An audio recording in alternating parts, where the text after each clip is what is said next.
बिस्मिल्लाहिर्रहमानिर्रहीम। अस्सलाम वालेकुम नाज़रीन, मैं हूं साकिब बशीर। इस वक्त हम जो है वो इस्लामाबाद हाई कोर्ट में मौजूद हैं और मेरे साथ बड़े सीनियर कानूनदान, सीनियर वकील, साबिक जो advocate general Islamabad barrister Jahangir Khan जुदून मौजूद हैं। जहांगीर खान जुदून मौजूदा दौर में अगर बात की जाए तो बहुत सारे वकला, कानूनदान और जो लॉ नोइंग लोग हैं, उन्होंने कानून की बालादस्ती को पीछे छोड़कर अपनी अपनी जो जमातें हैं उनको तरजीह दी। लेकिन बैरिस्टर जहांगीर खान जुदून वो हैं जो उसूल की बात कर रहे हैं, और जो बात बैरिस्टर जहांगीर खान जुदून आज कर रहे हैं, मेरा ये ख्याल है आज के बाद जब कभी भी 1 साल बाद, 2 साल बाद, 3 साल बाद ये रजीम चेंज होगी, तब्दील होगी, तो इनकी जो जमात है वो इनको याद करेगी कि आप ठीक कहते थे। बहरहाल जहांगीर जुदून साहब, आपका बहुत शुक्रिया। नहीं, आपका बहुत शुक्रिया फॉर योर कमेंट्स। देखें, हम तो यही कहते हैं कि आप रूल ऑफ लॉ और आइन के साथ खड़े हो जाएं। बिल्कुल। तो जमातें बदलती रहती हैं, कोई अपोजिशन में आता है, कोई गवर्नमेंट पे आता है। जब आपका स्टैंड एक होगा तो कल देखे ना, चीफ जस्टिस जब अमर फारूक साहब थे तो हमारी जमात वालों ने क्या कुछ नहीं कहा, लेकिन आज वही इस अदालत के जज है। हम उस वक्त और वो अदालत के जज प्राइम मिनिस्टर शहबाज शरीफ साहब ने लगाए हैं। जी, बस इस तरह देखें, बस मसलहत के तहत जो भी काम होता है वो आखिर में फिर उसके नताइज भुगतना पड़ता है। बहरहाल हम वन बाई वन मुख्तलिफ जो उमूर हैं उनका अहाता करने की कोशिश करेंगे। यहाँ इस्लामाबाद हाई कोर्ट में वफाकी आइनी अदालत भी कायम हो चुकी है। आर्जी तौर पर इस्लामाबाद हाई कोर्ट भी काम कर रही है। सुप्रीम कोर्ट भी सुप्रीम तो नहीं रही, बहरहाल एक कोर्ट के तौर पर मौजूद है और वो जो है वो काम कर रही है। फिर हुकूमत की जानिब से ट्रांसफ़र, जजेस को ट्रांसफ़र करने के हवाले से भी इतलात हमें मौसूल हो रही हैं कि आने वाले दिनों में जो जजेस हैं उनको ट्रांसफ़र करने का अज़म भी हुकूमत ने कर रखा है। तो और इसके अलावा अदालती महाज पर जो तब्दीलियां आई हैं, इससे आम आदमी को क्या फ़र्क पड़ेगा और अदलिया को क्या फ़र्क पड़ेगा, इस पर भी बात करते हैं। बहुत शुक्रिया बैरिस्टर जहांगीर खान जुदून साहब। सबसे पहले हम जो है वो शुरू कर लेते हैं जजेस ट्रांसफ़र से। जजेस ट्रांसफ़र के हवाले से 2000 जब ये 24 में जब 26वीं यानी तरमीम आ रही थी, तब भी ये शिक मौजूद थी कि इसमें तरमीम कर दी जाए, और उसका एक मकसद जो बताया जा रहा था वो यही था कि इस्लामाबाद हाई कोर्ट के वो 6 जज जिन्होंने ख़त लिखा, इनको मिसाल बनाया जाएगा। और अब मिसाल बनाने के लिए बज़ाहिर ऐसे लग रहा है कि इनको बलोचिस्तान के दूर दराज इलाकों में जो बेंच है ना, वहाँ भेज दिया जाए, या सिंध के इलाकों में दूर दराज बेंच है वहाँ भेज दिया जाए। हुकूमत की इस सोच को आप कैसे देखते हैं? बहुत शुक्रिया साकिब साहब, आपने भी हमेशा फ्री मीडिया को और रूल ऑफ लॉ को सपोर्ट किया है। बात दरअसल ये है ना कि जब इन 6 जजों में से एक जज साहब जो है वो पीछे हो गए तो 5 जज रह गए। खत लिखा था सुप्रीम कोर्ट को, उस पे के बाद सुप्रीम कोर्ट ने कमेंट्स मंगाए थे तमाम हाई कोर्ट से कि आप बताएं कि, और तमाम हाई कोर्ट ने उस वक्त के जो भी चीफ जस्टिस थे उन्होंने ये लिख के दिया जी कि इंटरफेरेंस हो रही है। अगर उस वक्त का चीफ जस्टिस अगर स्टैंड कर जाता तो मेरे ख्याल में ना 26 अमेंडमेंट हो सकती थी, ना 27th अमेंडमेंट हो सकती। लेकिन उस वक्त के चीफ जस्टिस जो हैं उन्होंने उन जजों के साथ स्टैंड नहीं किया, और उनकी बावजूद इसके कि एविडेंस उन्होंने पेश की और हाई कोर्ट से कमेंट्स दिए कि जी इंटरफेरेंस हो रही है, उस इंटरफेरेंस को उसने नहीं रोका। और अदालत में बेंच नंबर 1 में बैठकर इतना बड़ा झूठ बोला उसने कि जी मेरे होते हुए कोई इंटरफेरेंस नहीं कर सकता, हालांकि तमाम जो हाई कोर्ट्स भी कह रही हैं, जज भी कह रहे थे कि इंटरफेरेंस हो रही है। तो उसने इस अदलिया को तबाही में उसका बहुत बड़ा किरदार है। अब नाम ले ना, काजी फाइज साहब, बिल्कुल नाम लेता हूँ, मुझे कोई हिचकिचाहट नहीं है अब नाम लेने में। तो काजी फाइज जो है वो इस अदले की तबाही का जामन है। उसके बाद अभी जो दूसरे चीफ जस्टिस आए हैं तो उन्होंने अपने जाती तौर पे तो ओहदा बचा लिया है, लेकिन उसमें टाइटल बचाया जी के incumbent chief justice known as. अब देखो नोन एज तो आपने तो निकाल ही दिया है, सारे आइन को तबाह कर दिया, सारी कहानी खत्म हो गई है। तो नोन का मतलब है you will be known as, you are not the chief justice of Pakistan, you will be known as. Chief justice नहीं है, नहीं, आप known as chief justice incumbent, वो भी इनकम्बेंट। तो इस तरह जो तबाही हुई है ना, तो इसमें मैं इनका जो सबसे बड़ी जिम्मेदारी है वो काजी फाइज ईसा और जस्टिस सिया अफरीदी पे हुई है। अब मैं मेरी ज़ाती राय में जो भी आइन के साथ खिलवाड़ हुआ है या जो तरमीमें आई हैं, इनमें इनकी अगर कंसेंट दोनों की शामिल ना होती तो मेरे ख्याल में फिर ये हो नहीं सकता। मैं बड़ा स्पेसिफिक आता हूँ, जस्टिस बाबर सत्तार, उनकी इंटेग्रिटी उनकी जो कॉम्पिटेंसी है उनको कोई क्वेश्चन नहीं कर सकता, जस्टिस सरदार एजाज इसाक खान हो या बाकी जो जजेस हैं 5 में से।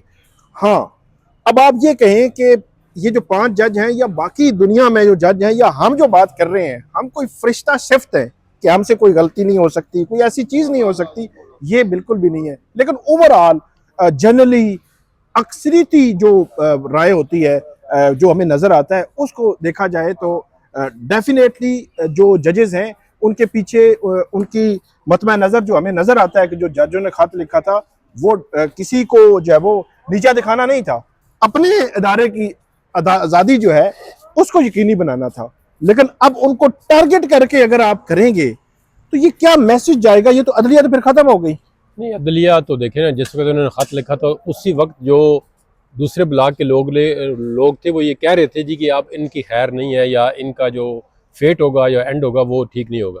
तो उसी देखें लाइन पे फिर जो लोग काम करने वाले उन्होंने काम किया। देखिए, हम तो जज को ये नहीं देखते, हमारे आपको पता है अब बाबर स्टार ने मेरी अपनी जाती 1-2 पिटीशन डिसमिस की हैं। सारे जजों हम इस पे नहीं जाते कि जाती तौर पे क्या है।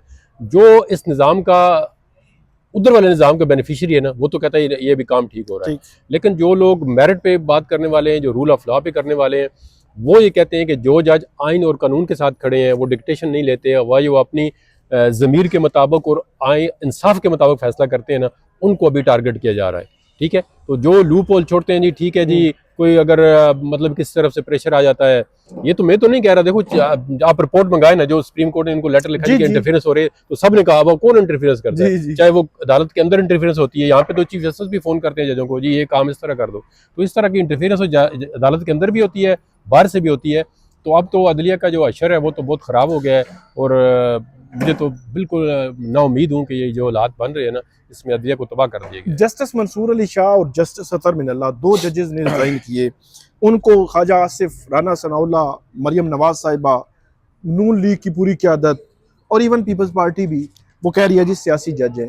हालांकि जो अगर अदालती महाज पे देखा जाए तो 2022 अप्रैल 2022 से ऑनवर्ड पीपल्स पार्टी, नून लीग या किसी भी हुक्मरान इत्तेहादी जमात की कोई लिटिगेशन जो है वो अदालती महाज पे नहीं है। मतलब डायरेक्ट किसी की जो पर्सनल जो होती है कि कोई अब है दूसरी साइड की, यानी कि अपोजिशन की, पीटीआई की, इमरान खान की, दूसरे तीसरों की, अब उन केसेस को वो जो है वो जजेस देख रहे थे। यही जजेस जो है, मुझे याद है 2019 में जस्टिस अतर मिनल्ला ने पीटीए का केस था एक, उस केस में एक बड़ी लैंडमार्क जजमेंट दी थी कि जो नैब है उसको पॉलिटिकली विक्टिमाइजेशन के लिए इस्तेमाल हो रहा है और ये रोका जाए। और उसमें बड़ी सख्त ऑब्जर्वेशंस, रिमार्क्स, ऑब्जर्वेशंस दी गई थी, डायरेक्शंस दी गई थी कि नैब जो है वो जो अपोनेंट्स है, यानी कि उस वक्त की जो जमात पीटीआई थी उसके अपोनेंट्स अपोजिशन में नून लीग, पीपल्स पार्टी थी, कि उनको टारगेट किया जा रहा है।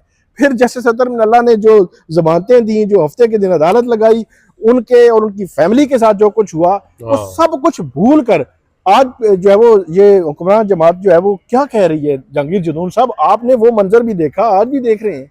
देखिए, उन चीज़ों का मैं आईनी शाहिद हूँ और आप भी आईनी शाहिद हैं। तो जिस वक्त कोई भी रिलीफ देने के लिए तैयार नहीं था किसी भी अदालत के अंदर, तो अतर मिनल्ला और मियां गुल हसन ने नवाज शरीफ साहब को उनकी सज़ा जो है 426 सस्पेंड की है, और उस सस्पेंशन के जो जजमेंट थी वो तकरीबन 43-46 पेजेस थी। जी। तो उन्होंने उस केस को माइन्यूटली डिटेल में देखा जी कि ये केस जो है किस पूरा केस तकरीबन बनाया गया, मतलब फैक्ट्स लिखे हैं, उन्होंने कहा जी ये सस्पेंशन किया। उसके बाद मैं सुप्रीम कोर्ट के कमरा नंबर 1 में जो बेंच नंबर 1 खड़ा था, तो जस्टिस जो चीफ जस्टिस सबक सकब निसार है, उन्होंने कहा जी जब ये जजमेंट मैं पढ़ता हूँ तो मुझे मेरे रोंगटे खड़े हो जाते हैं, मैं इरिटेट होता हूँ कि ये जजमेंट उन्होंने क्यों दी है।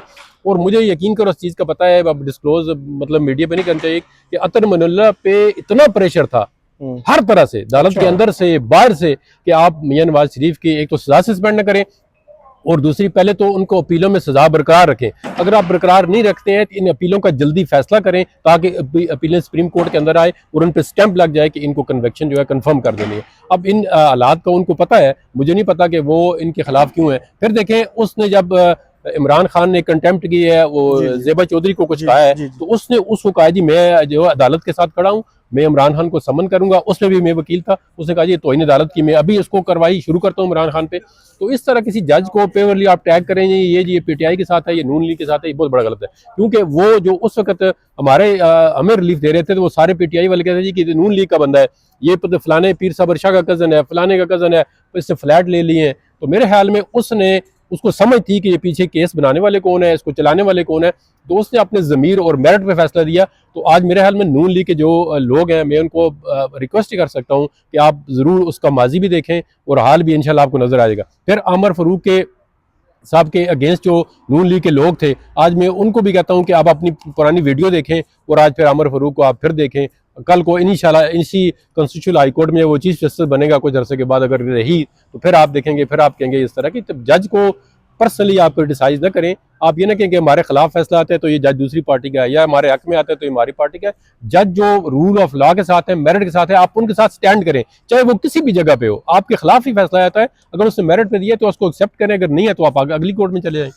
बिल्कुल। और ख़ास तौर पर जस्टिस अतर मिनल्ला जो है उनके साथ वो जो 19 सितंबर 2018 को जब इमरान खान की हुकूमत PTI की आए हुए 2 माह सिर्फ हुए थे, तो जस्टिस अतर मिनल्ला और जस्टिस मियां गुल हसन और अज़ीम ने के बेंच ने उस बड़े अहम केस में जमानत दे दी थी। और मुझे याद है 42 सफ़ात का जो जजमेंट लिखा, वो जजमेंट एक्चुअली पूरी उस केस को उड़ा रहा था। वो आज भी अगर आप पढ़े तो आपको समझ आ जाएगी कि इस केस में था कुछ नहीं। और वो आप शायद आपको याद हो कि जब ये बेल सुन रहे थे तो उन्होंने नैब को मुखातब करके कहा जी कि ये मियां नवाज शरीफ की इनकम का चार्ट है, ये किसने बनाया है? जी जी जी, तो वो नैब वाला पीछे देख रहा था कि पीछे कोई बंदा नजर आए कि ये किसने, उसको पता नहीं था। उन्होंने कहा जी ये जो चार्ट आपने बनाया इनकम का, किसने बनाया? तो आपने इनकम डिटरमिन ही नहीं की, तो आप किस तरह कहते हैं जी उन्होंने फ्लैट जो है देखो कितनी, और उनको पता था कि चार्ट किसने बनाया है।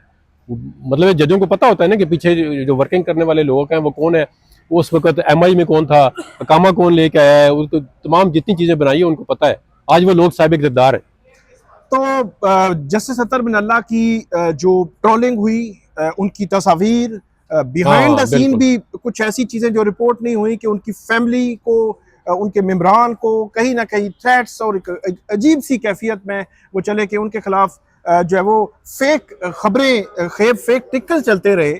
और उस वक्त जो है वो सारा कुछ होता रहा। उस वक्त नून लीग बेनिफिशियरी थी। फिर हफ्ते वाले दिन नवाज शरीफ साहब के लिए अदालत जो है वो खुली थी। बल्कि उन्होंने एक बात कही जी कि इनकी, वो लोग सारे हैरान रह गए कि जी हमसे जमानत मांग रहे हैं। उन्होंने कहा जी कल नवाज शरीफ को कुछ हो गया तो आप जिम्मेदार हैं। और बतौर नवाज शरीफ को, बतौर एक्स प्राइम मिनिस्टर के हमारे मुल्क का एक साबिक वज़ीर आज़म है, वो बीमार है और उसका जब वो हॉस्पिटलाइज होना है उसने, तो वो जो प्रोसिक्यूशन थी उस वक्त की PTI की हुकूमत थी, तो उनसे पूछ रहे थे जी बताएं तो आप कोई गारंटी देंगे? तो कहने का मकसद ये है कि हर दौर में जब अपोजिशन, अच्छा ह्यूमन राइट्स के जो केसेस हैं, खास तौर पर मिसिंग पर्संस के केसेस, पॉलिटिकली विक्टिमाइज करने के केसेस, उनमें आप प्लस माइनस कर सकते हैं। आप ये नहीं कह सकते हर केस में ही कुछ जनाब आपको, लेकिन ये है कि ओवरऑल मेजॉरिटी जो फैसले हैं वो ये थे। और ये जजेस जो है वो मेरे ख्याल में अदलिया को इनकी ज़रूरत थी।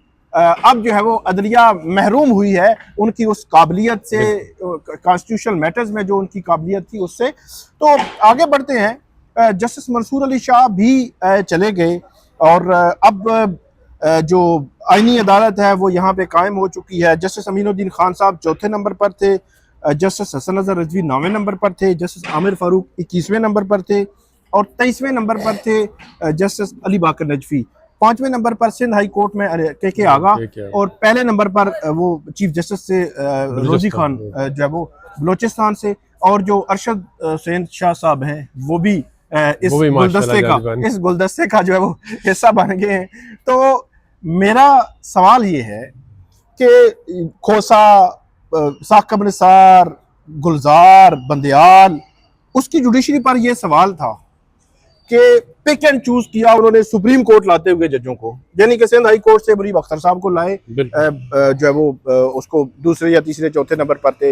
इसी तरह पेशावर हाई कोर्ट से या लाहौर हाई कोर्ट से या मुख्तलिफ हाई कोर्ट से जो जजेस आ रहे थे वो पिक करते थे कि चौथे नंबर पर, 6वें नंबर का। तो क्या वही काम इस हुकूमत ने नहीं किया? नहीं, ये क्या ये जो जजेस आईनी अदालत में लाए गए हैं इनकी ऐसी लैंडमार्क जजमेंट्स हैं कॉन्स्टिट्यूशनल मैटर्स में? ये देखो, ये तो बहुत ज़्यादा एक्सीड हो चुका है ना, ये तो ऐसा काम हो चुका है कि इनके पास उन्होंने कहा जी कि अब केस लाए कौन सा ये सुनेंगे, कौन सा। कल एक देखे ना वकील साहब थे, उन्होंने कहा जी मैं बेंच नंबर उधर सुप्रीम कोर्ट के बेंच जी, नंबर जी। 6 में था, तो उन्होंने कहा जी बड़ी अदालत तो ये है, तो आप उधर क्या कर रहे थे। उसने कहा जी मुझे पता नहीं है। उन्होंने कहा जी हम खुद भी सीख रहे हैं, देखो बहुत बड़ा अलमिया है कि आप ऐसी अदालत के जज आप एग्जीक्यूटिव अपॉइंट कर रही है जी, जी। जिनका बिल्कुल बैकग्राउंड जो है वो कहाँ पे है और कहाँ पे पहुंचा दिया गया है। जी, जी। तो अगर वो गलत काम कर रहे थे तो इनको भी गलत काम नहीं करना चाहिए। आप देखें ना, अब इस जमाने में ये चीज हुई है कि आप कहते हैं जी आप ये गलत काम करते हैं, कहते हैं जी 2 साल पहले भी गलत काम हुआ है। जी, तो जी। भाई अगर 2 साल पहले गलत काम हुआ तो अब तो ठीक करो। अब ठीक करना है अब ना। इसका ये जस्टिफिकेशन नहीं बनती कि अगर आप उस गलत काम किए, पीटीआई ने गलत काम किया, आप भी गलत काम करें। और अगर 2018 में अदलिया आजाद नहीं थी तो कहते हैं जी अब आजाद करें ना, आप उनको आजाद इंडिपेंडेंट जुडिशरी जी, दें। जी, जी। लेकिन कहते हैं जी अभी उधर उस वक्त गलत काम हो रहा था तो अब भी गलत काम होना चाहिए, बल्कि अब ज्यादा गलत काम वो कहते हैं होना चाहिए। अच्छा, एक तरफ हुकूमत वक़्त, पीपल्स पार्टी, हुक्मरान इत्तेहाद वो कह रहा है कि अदालती इस्लाहत हो गई हैं। हम देख रहे हैं कि इमरान खान साहब का 190 मिलियन पाउंड केस 17 जनवरी सजा हुई थी, उनकी सजा मुअत्तली की दरखास्तें जो 2018 के क्रूशल माहौल में 2 माह और 19 दिनों में बाद में डिसाइड हो गई थी, उनमें 2 माह और 19 दिन में। आज बुशरा बीबी भी जेल में है, 17 जनवरी को सजा हुई थी, सजा मुअत्तली। आज जब हम बात कर रहे हैं इस वक्त भी वो जीरो पे खड़ी है, नैब को नोटिस से आगे केस फिक्स ही नहीं हो रहा। 26 सितंबर छुट्टियों में फिक्स नहीं हुआ था, छुट्टियों से पहले नोटिस होते रहे, फिर उसके बाद एक फिक्सेशन हुई, टाइम मांगा, फिर उसके बाद फिक्स ही नहीं हो रहा। सूरत हाल ये है कि 3 हफ्ते पहले बुशरा बीबी जो खातून है 9-10 माह से जेल में है इस केस में, पहले भी 9-10 माह रही, उनकी सजा मुअत्तली की अर्ली हियरिंग नहीं लग रही कि अर्ली हियरिंग जुमरात के दिन लगनी होती है, आज लगनी थी नहीं लगी। ये इस्लाहात की है इस हुकूमत ने। ये देखो, हाई कोर्ट को जो पैकिंग करने का मकसद था वो यही था कि हाई कोर्ट को एक तरीके के साथ चलाया जाए और एग्जीक्यूटिव की मर्जी के साथ चलाया जाए। देखो, प्राइमा फेशी हम ये समझते हैं कि अगर प्रोसिक्यूशन, आज की प्रोसिक्यूशन, चाहे वो नैब है चाहे वो FIA है, वो ये समझती है कि इमरान खान के खिलाफ या बुशरा बीबी के खिलाफ बड़े स्ट्रॉन्ग केस हैं, बड़े एविडेंस बेस्ड हाँ, केस है, सजा दें। तो आप डिले क्यों कर रहे हैं भाई? डिले क्यों कर रहे आप हैं? सजा दें, उनको जल्दी सजा दें, वो मैं भी कहता चाहते हूं हैं सजा मुअत्तली डिसमिस कर दें, डिसमिस कर दें। डिसमिस कर दें। अगर ये तो आप कोई- इसका मतलब है प्राइमा फेशी, तो हाँ। बर्डन आप पे ये शिफ्ट हो रहा है कि केस जी, जी। कमजोर आपने बनाए जी, हैं, जी। आपने जाली केस बनाए हैं, आप उनको परसू नहीं कर रहे, वो डेटे नहीं दे रहे, तो लंबा कर रहे हैं, सिर्फ उनको ये सजा दे रहे हैं कि वो अंदर ही रहे। जिस तरह एक बंदा 10 साल जेल में रहने के बाद सुप्रीम कोर्ट बरी कर देती है, तो कल को अगर इनको बरी कर दिया है कि इनकी कंपनसेशन कौन देगा, स्टेट देगी नहीं देगी।